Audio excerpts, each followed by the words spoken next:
An asset is a resource controlled by the entity as a result of past events from which future economic benefits are expected to flow. An asset is not simply something you own.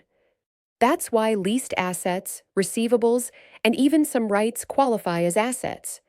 This is why accounts receivable are assets, even though cash hasn't been received yet. A liability is a present obligation of the entity arising from past events, whose settlement will result in an outflow of economic resources. The obligation must already exist. That's why provisions, loans, and payables are liabilities, but future intentions, budgets, or planned expenses are not liabilities. Equity is the residual interest in the assets of an entity after deducting liabilities.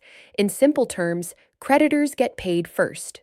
Whatever is left belongs to the owners.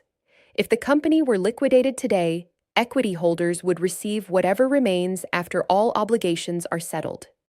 Revenue represents increases in equity arising from ordinary business activities, excluding contributions from owners. This is why receiving cash from a customer isn't automatically revenue. Accounting separates money from meaning. Cash tells you when money moved.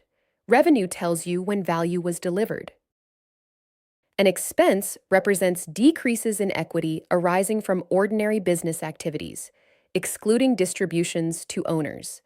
Expense is about cost consumption and its impact on equity. Expense is about performance, not cash. Cash tells you when money moved. Expense tells you when economic value was used or consumed. Want to know more? Click the linked video down below.